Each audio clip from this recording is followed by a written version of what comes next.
AEM fuel pump is here. That means I can take this mess, I can put it back together, do the mods necessary, I can get some boost back in my life, and the world can be back to normal. The new normal, if you will. So let's get going, let's put it together.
Alright, so here we are. The Walbro 255 is no more. Say hello to the AEM 320. Now, what did I have to do in order to make this fit in the existing bottleneck fix? It was really rather simple. One, I cut a hole in the bottom of the canister in order for the bottom of the fuel pump to sit out, and the strainer, I cut what should have been 2 slits in here for the hose clamp, but it ended up being 4, unfortunately, in order for the hose clamp to hold the fuel pump. I had to lengthen this fuel feed line because the fuel pump sits just a hair lower. The other thing that I had to do was cut and splice in the new wires, and really that's relatively simple. You can see black to black, red to pink, which might have at one time been red, and some very good heat shrink butt connectors. Other than that, it was a very straightforward, simple process. So here we are. We have the AEM 320 installed in the canister, and I gotta say, it's a little bit ugly, but I think it's gonna work. Let's get this baby installed in the car and see what happens. Okay, moment of truth. Let's see if it's gonna build up pressure. Here we go.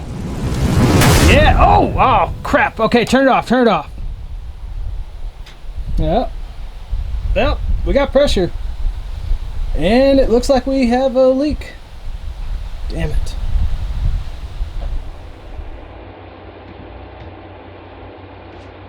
How do we wrap this one up? Well, for starters, Jegs is getting another $150 or so of my money because, as you saw, the fuel pump worked. It was in the vehicle, it built up pressure. Unfortunately, the fuel lines did not work and the feed line burst. Now, on a good note, I had already planned on replacing those lines, as well as changing where the fuel pressure regulator was in the system, mounting it directly on the fuel rail. So this was already something that was going to happen. Now we're just doing it a little bit sooner. The other win-win of this equation is this happened during a test.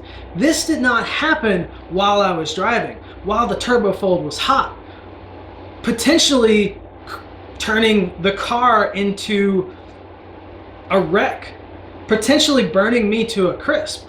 So for me, I consider this a win-win situation. It really is. Now, as for the fuel pump install in the canister, it was very straightforward. As you saw, there were only a couple modifications that were needed. If you were going from a full factory canister, obviously there were some more steps, but it really was a relatively quick and easy install. So I'm looking forward to hearing your thoughts, your comments, your concerns, or ideas down in the comments below. Let me know. Let me know what you think. Have you tried this fuel pump? Looking forward to running it. Obviously, we didn't get a chance to go boosting and really test this fuel pump out. But I will say, it's quieter than the Walbro. It's a lot quieter than the dying Walbro. So right now, I'm happy. I'm not dead.